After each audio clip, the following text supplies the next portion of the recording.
Hello everyone. आज हम लोग लेक्चर नंबर 6 देखने जा रहे हैं, बीटेक थर्ड सेमेस्टर मैथ। ठीक है, मैथ थ्री M3 देखने जा रहे हैं।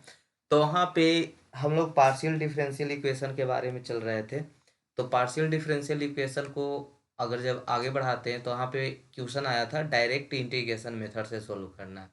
तो डायरेक्ट इंटीग्रेशन मेथड जो होता है सबसे इजीएस्ट मेथड होता है। ठीक है, अभी सोल्विंग पार्शियल डिफरेंशियल इक्वेशन करते कैसे हैं? तो सिंपली उसका दो बार इंटीग्रेशन कर देना होता है। जो क्वेश्चन दिया रहता है उसका सिंपली दो बार इंटीग्रेशन कर दिया क्या करना होता है। उसमें एक्स वाई का टर्म होगा, तो एक्स को वेरिएबल मानते हुए वाई को कांस्टेंट मानकर दो बार इंटीग्रेशन कर देना, बस इतना ही काम होता है। और यहाँ एक बात बता दें आपको कि जो इंटीग्रेशन जो होता है और डेरिवेटिव होता है, दोनों आपस में क्या होता है, रेसिप्रोकल होता है। ये बात आपको पहले से मालूम होगा। ठीक है, तो एक्स स्क्वायर है, एक्स स्क्वायर को अगर हम डेरिवेटिव करते हैं तो क्या होता है, 2x आता है। और फिर 2x को इंटीग्रेशन करते हैं तो फिर से एक्स स्क्वायर आ जाता है। ठीक है, साथ में एक कांस्टेंट आता है, तो कांस्टेंट की ही यहाँ पे चर्चा होगी आगे। ठीक है, तो यानी आपको बोले तो इंटीग्रेशन और डेरिवेटिव आपस में रेसिप्रोकल है। उसी नियम को फॉलो करते हुए हम लोग इस क्वेश्चन को सोल्व करते हैं।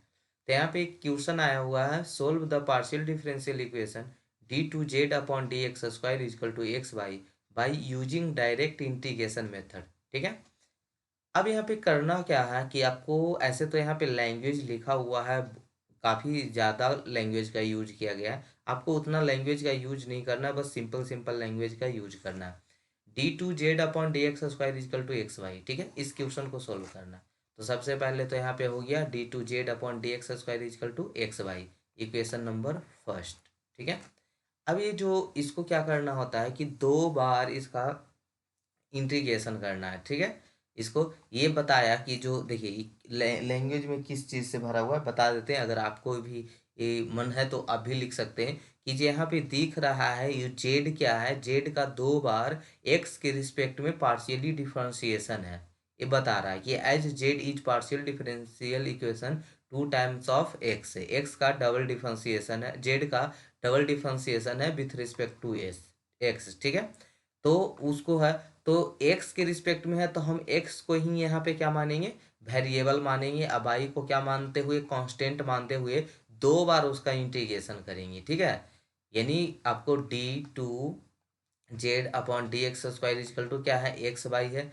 तो इसको जो x के जेड को x के रिस्पेक्ट में डबल डेरिवेटिव है, तो जस्ट रेसिप्रोकल होता है ना। तो जस्ट रेसिप्रोकल में मतलब इसको दो बार इंटीग्रेशन करना है। एक्स वहाँ पे क्या रहेगा, वेरिएबल रहेगा, वाई को क्या मानेंगे, कांस्टेंट मानेंगे। तो यही सब लैंग्वेज का यूज किया हुआ है। आपका मन है तो लैंग्वेज लैंग्वेज यूज कर सकते हैं, नहीं मन है तो डायरेक्ट आप सॉल्यूशन कर सकते हैं। ठीक है, डायरेक्ट सॉल्यूशन मीन्स ये जो आपका ये क्वेश्चन दिया हुआ है d2z/dx² equal to x Y, उसको एक बार इंटीग्रेट करना है एक्स के रिस्पेक्ट में, दो बार करना है तो बारी बारी से करते हैं। Now integrated equation 1 with respect to x by keeping by constant. ठीक है, मतलब एक एक्स के रिस्पेक्ट में इंटीग्रेशन करेंगे और बाई को कांस्टेंट रखेंगे। तो dz/dx इक्वल टू क्या हो जाएगा, under sorry integration of x by d x plus f y. कैसे हुआ यहाँ पे करके दिखा रहे हैं, d2z/dx² इक्वल टू क्या था, एक्स वाई। एक बार इंटीग्रेशन किए इधर, एक बार इंटीग्रेशन किए, तो इंटीग्रेशन करते हैं तो कोई कांस्टेंट आता है, आपको पता है। जिससे मान लीजिए 3x का इंटीग्रेशन करना है, तो इसको कैसे लिख सकते हैं, 3x² 2 + c। ये जो c कांस्टेंट देते हैं ना, c कांस्टेंट देते हैं, वही यहाँ पे c कांस्टेंट नहीं तो क्या दे देंगे, एफ बाई, यानी फंक्शन ऑफ बाई जो कांस्टेंट है। आपको पहले ही बता दिए क्या है, एक्स वेरिएबल है, एक्स के रिस्पेक्ट में करेंगे, वहाँ बाई कांस्टेंट होगा। तो एफ वाई को एक बार क्या ले लिए, कांस्टेंट ले लिए। तो यहाँ पे लिख दिए, तो डबल डेरिवेटिव है तो उसका उल्टा एक बार हो जाएगा अगर इंटीग्रेशन करेंगे। तो dz/dx, एक्स वाई है तो अंदर x y d x plus कोई कांस्टेंट हो जाएगा। कौन कांस्टेंट होगा, एक्स के रिस्पेक्ट में कर रहा है ना, तो यहाँ पे बाई कांस्टेंट हो गया। ठीक है, जो सी कांस्टेंट लेते थे उसी को यहाँ एफ वाई ले रहा है। ठीक है, चलिए उसके बाद क्या करते हैं, इसका dz/dx एक्स वाई का इंटीग्रेशन कीजिए तो क्या हो जाएगा, x² बाई 2। अब वाई यहाँ पे बाहर हो जाएगा और ये एफ वाई। ठीक है, चलिए अब इसको हम इस तरह से लिख सकते हैं, d z upon d x is equal to x square 2 by plus f y, equation number 2 मान लिए। मतलब जो एक बार इंटीग्रेशन करने के बाद जो वैल्यू आया उसको इक्वेशन नंबर 2 मान लिए। अब फिर से इसी चीज को इंटीग्रेट करना है एक्स के रिस्पेक्ट में। Now integrate equation 2 with respect to x again keeping y constant we get. तो क्वेश्चन यहाँ पे बन के क्या आया था, d z upon d x is equal to, और क्या था यहाँ पे देखिए, x square by upon 2 plus f y. ठीक है, इस चीज को फिर से एक बार इंटीग्रेशन करना है। तो d z upon d x को करेंगे तो अब क्या बचेगा, यहाँ पे जेड बचेगा। यहाँ पे बाई 2 क्या हो जाएगा, कांस्टेंट, उसको बाहर कर दिए, एक्स स्क्वायर का इंटीग्रेशन होगा। ठीक है, चलिए कांस्टेंट का इंटीग्रेशन करना होता है तो मान लीजिए 5 का इंटीग्रेशन करना होता है, इंटीग्रेशन तो इसको हम लोग कैसे बनाते हैं, 5x कर देते हैं ना। तो उसी तरह एफ वाई का करना है, तो एफ वाई का करना है तो एफ वाई का इंटीग्रेशन प्लस, उसमें भी कांस्टेंट आता है ना, 2 बार इंटीग्रेशन करते थे तो याद कीजिए, कहीं बनाते होंगे मैथ तो C1 प्लस C2 करते होंगे। C1 एक बार डिफरेंशिए इंटीग्रेशन किए तब, और दूसरा बार किए तो C2 कांस्टेंट लेते थे। तो उसी तरह से एक बार एफ वाई ले लिए तो एक बार 5y ले लेते हैं। ठीक है, 5y ले लिए, मतलब यहाँ पे दूसरा कांस्टेंट हो गया 5। कब, जब दूसरा बार इंटीग्रेशन कर रहे हैं तब। अब बताइए यहाँ पे जेड है, एफ बाई 2 तो बाहर हो गया, तो बचा गया एक्स स्क्वायर। एक्स स्क्वायर का क्या होता है, x³ अपॉन 3। ठीक है, तो x/3, तो बाई 2 पहले से, तो अब क्या हो जाएगा, बाई x³ अपॉन 3 × 6। ठीक है, बाई एफ बाई का क्या हो जाएगा, तो इसमें x लगेगा ना, एफ बाई का इंटीग्रेशन करना है तो इसमें क्या लग जाएगा, एक्स एफ बाई। ठीक है, तो एक्स एफ बाई प्लस इसका क्या हो जाएगा, वो तो वैसा ही रह जाएगा 5/। यही है आपका विच इज द रिक्वायर्ड इक्वेशन। ठीक है, यही है जहाँ पे एफ और बाई, एफ है और फाई है, जो आर्बिट्री फंक्शन है, दो आर्बिट्री फंक्शन है, इसी को बोलते हैं। तो यहाँ आपका सॉल्यूशन कंप्लीट होता है। कितना इजी था, बहुत इजी था ना। एक बार इंटीग्रेशन किए, 2 बार इंटीग्रेशन किए। ठीक है, एक बार में इंटीग्रेशन में कांस्टेंट एफ वाई आया, दूसरा में क्या आ जाएगा, फाई आ जाएगा। ठीक है, फाई आ जाएगा। तो यही दोनों कांस्टेंट का यूज करना था। क्लियर है, चलिए ठीक है। अब आते हैं नेक्स्ट क्वेश्चन पे। नेक्स्ट क्वेश्चन में है, यहाँ पे थोड़ा सा क्वेश्चन इजी है, थोड़ा सा बाउंड्री कंडीशन का यूज करना है। और क्वेश्चन आपका पूछा जाता है तो इसी टर्म में क्वेश्चन पूछा जाता है। तो चलिए इसको देखते हैं solve. d2z/dx/dy is equal to sine x into sine y. ठीक है, और दिया हुआ है s is equal to sine x into sine y. ठीक है, s is equal to sine x into sine y. तो फोर बीच d z upon d y is equal to -2 sin y, ये दिया हुआ है आपका बाउंड्री कंडीशन में। कब, जब x इजकल टू 0 होगा।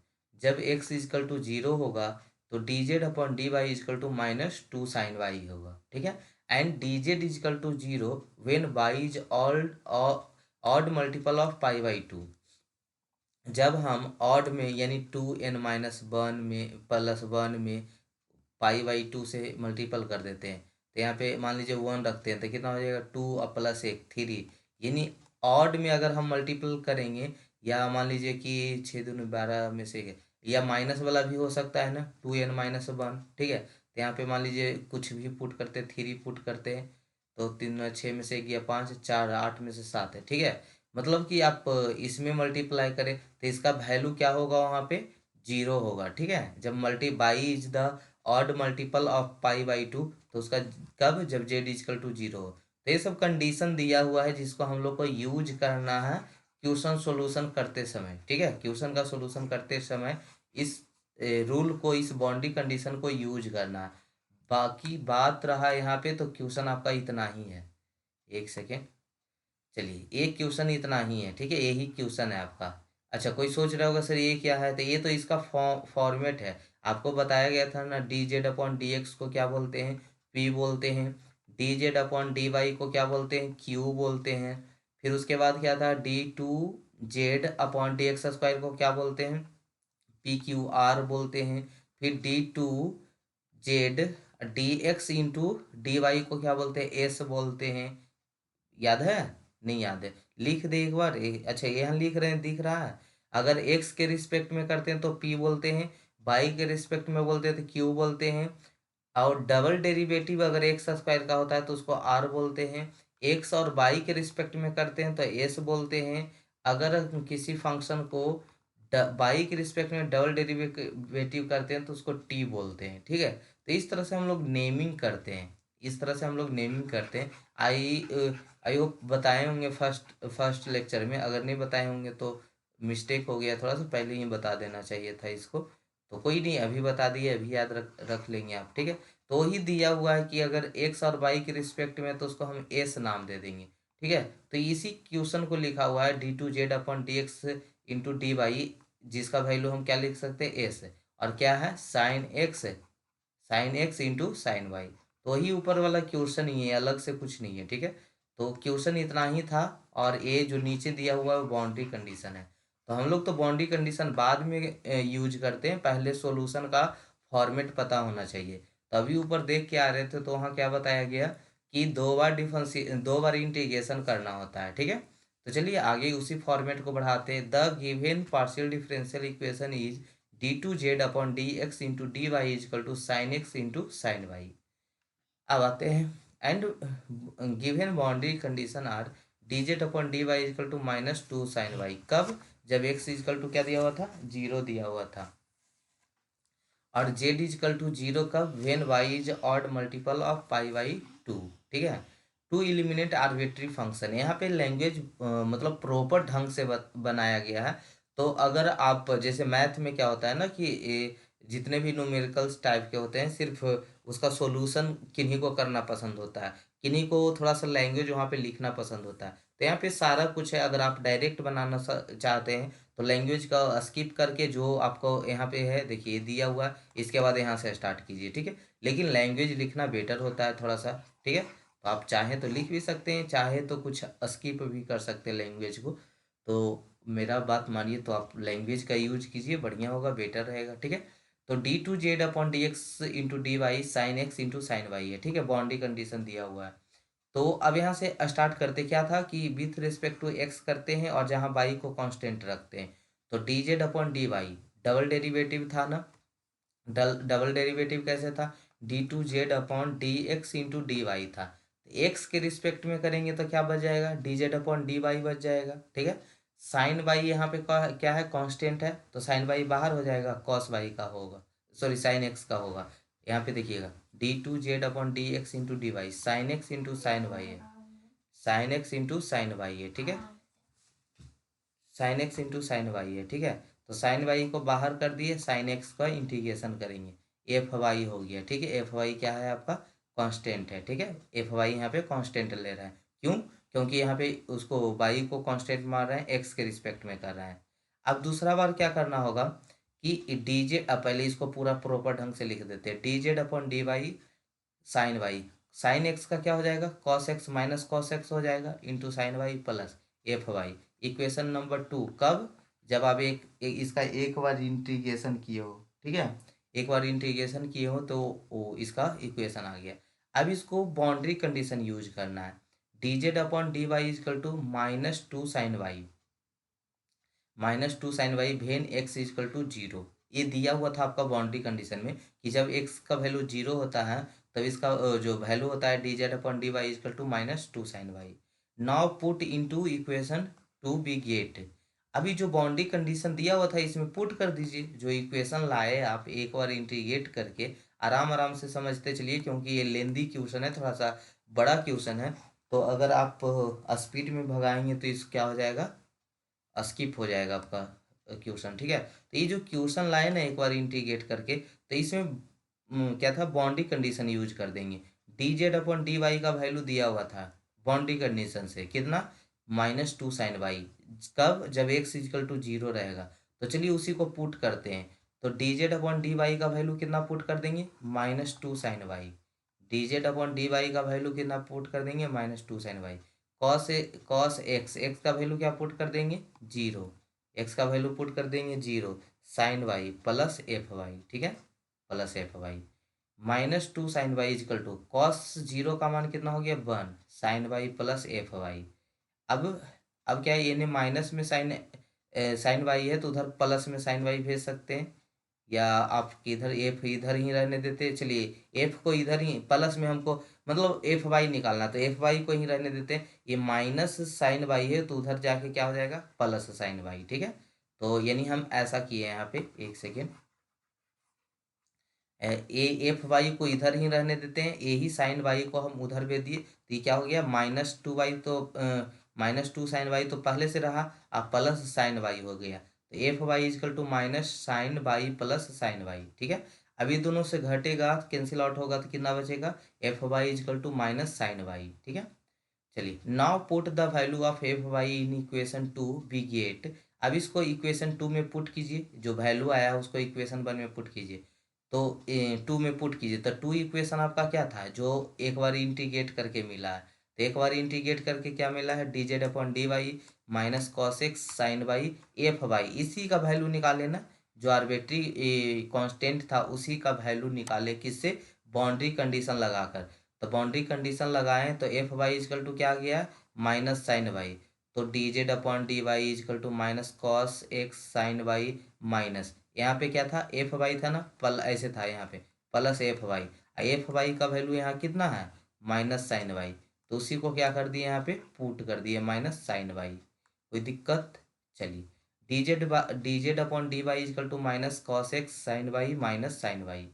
Now integrate equation 3 again with respect to y keeping x constant we get। इसको क्या करते हैं हम फिर से अबरी बाई, देखिए यहाँ पे बाई के रिस्पेक्ट में क्यों कर रहे हैं बाबू, वहाँ पे क्या था, जब फर्स्ट क्वेश्चन बना रहे थे तो वहाँ पे d two z upon d x square था, मतलब दोनों बार डिफ्रेंशिएशन एक्स के रिस्पेक्ट में ही किया गया था। लेकिन जो अभी वाला क्वेश्चन है वो एक बार एक्स के रिस्पेक्ट में है, एक बार बाई के रिस्पेक्ट में है, एक बार एक्स के रिस्पेक्ट में है, एक बार वाई के रिस्पेक्ट में है। तो पहला बार एक्स को वेरिएबल माने, वाई को कांस्टेंट माने, अबरी क्या करेंगे, वाई को वेरिएबल मानेंगे, एक्स को कांस्टेंट मानेंगे। क्यों, क्योंकि यहाँ पे एक बार एक्स के रिस्पेक्ट में है, एक बार वाई के रिस्पेक्ट में है। ठीक है, तो जेड इजकल तो d y d z upon d y का क्या हो जाएगा, जेड हो जाएगा माइनस कॉस एक्स, और इंटीग्रेशन कर देंगे साइन वाई का। ठीक है, चलिए माइनस साइन वाई का इंटीग्रेशन कर देंगे डी वाई प्लस एक कांस्टेंट आ जाएगा जो फाइव एक्स, पिछले बार एफ वाई आया था, अब फाइव एक्स आ जाएगा, मतलब दूसरा कांस्टेंट। इसका सॉल्यूशन करेंगे तो जेड का जेड हो गया कॉस एक्स, साइन वाई का क्या हो जाएगा, minus cos y, minus sine y का क्या हो जाएगा, माइनस कॉस वाई, फाइव का क्या हो जाएगा, फाइव एक्स। ठीक है, चलिए यहाँ पे क्या बचेगा, z is equal to minus minus plus cos y into cos x into cos y, minus minus plus cos y five x. अब यहाँ पे आप लिख सकते हैं कि जो फाइव है आपका क्या आर्बिट्री फंक्शन है, no according to second boundary condition.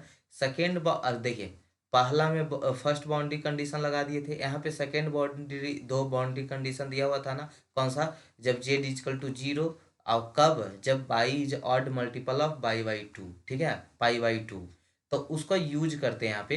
तो z is equal to cos x into cos y plus cos y plus five क्या है फाइव एक्स। ठीक है, तो यहाँ पे उसी फॉर्मूला को अगर आप यूज करते हैं तो यहाँ पे देख रहे होंगे कि वायु को यूज करना है हमको, मैंने पाई बाई टू को यूज करना है, तो अब कब होना चाहिए, जब ऑड रहे, ऑड फंक्शन में रहे। ठीक है, तो यहाँ पे देखिए टू एन प्लस वन हो या टू एन माइनस वन भी हो, तो अगर हम पाई बाई टू से अप्लाई कर देते हैं तो वहाँ पे क्या होता है, कॉस का वैल्यू क्या होता है, जीरो हो जाएगा, कॉस का वैल्यू क्या हो जाएगा, जीरो। तो as we know that cos two n plus one pi by two या two n minus one pi by two, ठीक है, या कॉस ऑड मल्टीपल हो, कोई भी मल्टीपल हो, जैसे थ्री हो, फाइव हो, सेवन हो, कोई भी हो, पाई बाई टू से हो तो उसका वैल्यू क्या होगा, जीरो होगा। ठीक है, तो उसी को यूज करते हुए यहाँ पे हम पुट करते हैं, पुट क्या करते हैं यहाँ पे कि जेड इजकल टू क्या रखना है, यहाँ पे बाउंड्री कंडीशन बता रहा है, जेड इजकल टू क्या पुट करना है, जीरो, तो यहाँ पे पुट कर दिए जेड का वैल्यू जीरो। उसके बाद आते हैं क्या था, कॉस वाई, तो कॉस वाई का वैल्यू ऑड मल्टीपल है तो यहाँ पे क्या कर देंगे, उसका वैल्यू रख देंगे जीरो। ठीक है, उसका वैल्यू रख दिए जीरो। फिर इसका क्या करेंगे, और है कॉस वाई, उसका भी वैल्यू क्या कर देंगे, जीरो। ठीक है, उसका भी वैल्यू रख देंगे जीरो, प्लस फाइव एक्स। ठीक है, अब यहाँ पे क्या बचा, zero, cos x into zero, वो भी जीरो, जीरो बचा क्या यहाँ पे, फाइव एक्स। अब फाइव एक्स का वैल्यू अब क्या यहाँ से निकलेगा, जीरो, ठीक है। यानी फाइव एक्स इजकल टू क्या निकल गया, जीरो। और जो एफ वाई इजकल टू क्या निकला था, एफ वाई इजकल टू ऊपर कुछ निकला था, कहाँ गया, f y is equal to minus sine y, ठीक है, minus sine y, minus sine y, f y is equal to क्या निकला, माइनस साइन वाई। अब ये दोनों को कांस्टेंट का वैल्यू को पुट कर देना आपको क्वेश्चन में, ठीक है। तो now put the value of second arbitrary function five x in equation four. तो यहाँ पे इक्वेशन अपना फोर में, पहले फोर में पुट करना, इसमें पुट कर दिए, कहाँ गया, जेड इजकल टू जो निकाले थे यहाँ पे, z is equal to cos x into cos y plus five x, ठीक है। उसी में पुट करते हैं यहाँ के, तो जेड हो गया cos x plus cos y, cos cos x into cos y plus, यहाँ पे क्या हो गया, फाइव एक्स का वैल्यू जीरो, ठीक है। तो z is equal to cos x into cos y plus cos y, ठीक है। इसका वैल्यू अगर यहाँ पे कौन कॉमन है, कॉस वाई कॉमन है, तो कॉस वाई ले लिए तो क्या हो गया, कॉस एक्स प्लस वन, तो z is equal to cos cos y into x cos x plus one हो गया, ठीक है। तो आई होप क्वेश्चन समझ में आया होगा, ठीक है। आप रिपीट भी करके देख सकते हैं, पीछे भी अगर कहीं कोई डॉट हो तो पीछे कर सकते हैं, या ज़्यादा डॉट है तो आप व्हाट्सअप पे, टेलीग्राम पे कहीं भी मैसेज करके पूछ सकते हैं, ठीक है। Which is the required equation and it does not contain any arbitrary function because boundary condition were again, ठीक है। तो आज आज का टॉपिक इतना ही रहने देते हैं। आगे का टॉपिक मतलब दूसरे टाइप का प्रॉब्लम में हम लोग जाने वाले हैं, solving partial differential equation type two में जाने वाले हैं। तो इसको हम लोग अगले लेक्चर में देखेंगे, ठीक है। तो आज का लेक्चर यहीं तक रहने देते हैं। Thank you so much.